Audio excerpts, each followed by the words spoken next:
And like we said before, guys, if you all are thinking about quitting your jobs, please do not do that. That is the worst mistake that you can possibly make in this economy is quitting your job.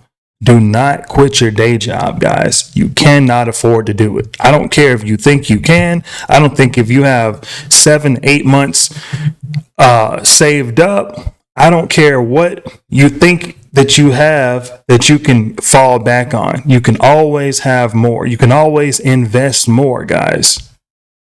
Back to the video. Talk to me, y'all. You got the rent, the light bill, the gas bill. You may have a car note. Got to put gas in the car. You have to keep the maintenance on the car. You may have children that are in school or in sports. You do work 40 hours a week, but by the time they snatch the taxes out, you have just enough to cover your bills. Your next paycheck is already accounted for because it's going to the same bills. How are y'all maintaining? How are you maintaining your sanity? I am tired. And I know we in the era where we want to show everybody that we have it like that, but I'm gonna keep it a buck with y'all. I ain't got it like that. And the reality is most people don't have it like that. Most people wear masks. Most people put on facades. They lie like they got it like that. And when you look at their vehicles, when you go to their homes, when you see what they've really got going on, they really don't have it like that. You want to know what's funny to me? The most people complaining about tariff this, tariff that are the main ones who don't have any money. When they don't realize that we've had tariffs in this in Trump's first economy. We've had tariffs, the same tariffs in Joe Biden's economy. But the main people complaining about tariffs, who are experts on tariffs and the way that the world works now, are the main people who don't have any money. The only reason why they're complaining about tariffs and complaining about the government and complaining about decisions is because the internet and the media and the echo chamber is telling them that we have problems. And the crazy part is Donald Trump is telling you idiots that we're making $2 billion a day. $2 billion a day off of some of the things that he's instituted and implemented. And you guys have the audacity to sit behind a keyboard, not read between the lines, not do your own research, but get upset because the internet's telling you to get upset. It's beyond me. It's a bunch of drone-like artificial intelligence behavior. Most of you people are NPCs. You will never get ahead in life because you will never make decisions for yourselves. You will own nothing and be happy. That's literally what it boils down to. You will own nothing and you'll be satisfied with that because you failed to act, you failed to think.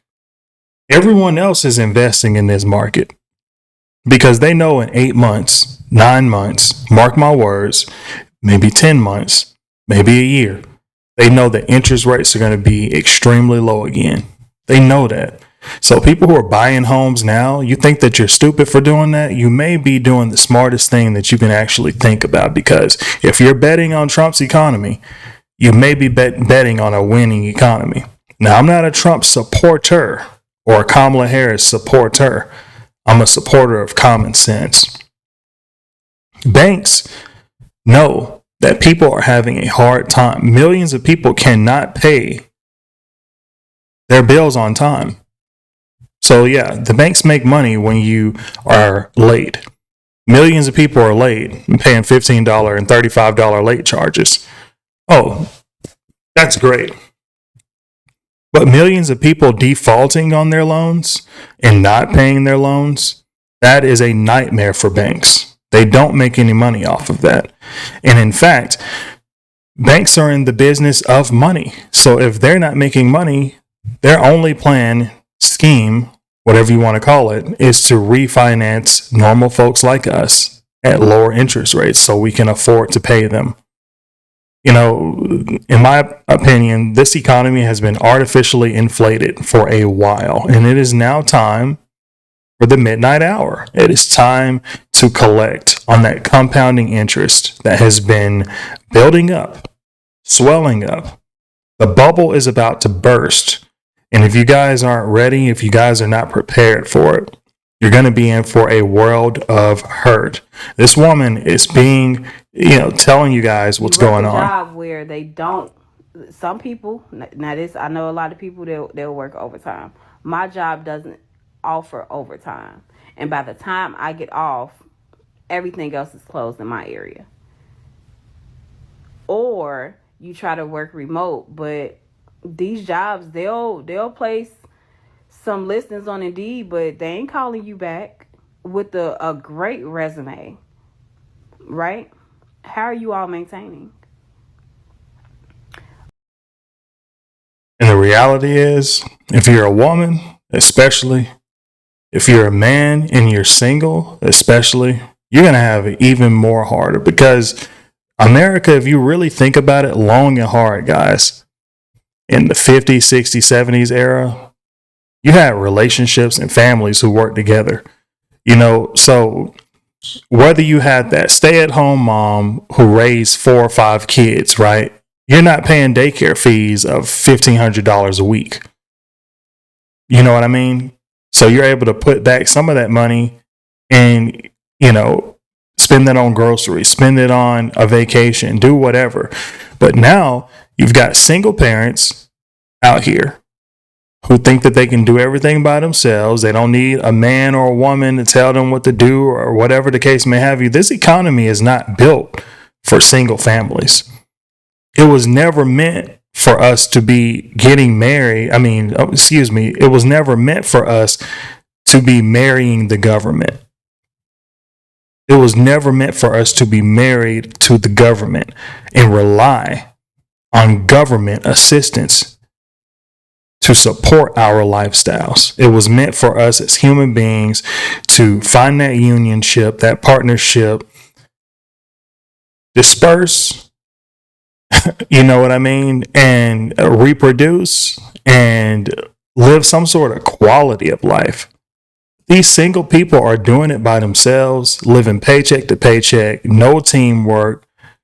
They're struggling. They're depressed. I've got friends who haven't really they work a remote job and they never leave the house. Unless it's an emergency, they never leave the house. They order all their groceries to their house so they don't get I don't even know if they're getting adequate sunlight. I know people who I don't even know if they've seen or smelled outside in like 8 months. This is not the way that we're supposed to be living, people. This is not normal. It's not natural. It's not natural for us always to be on panic mode, wondering when and how we're going to be able to survive the next 2 weeks. It's chaotic. And you wonder why the stress levels in mental health is so crazy. In order for there to be some sort of normalcy, I think that the reset button has to be not hit, but smashed. We have to hit the reset button on the economy.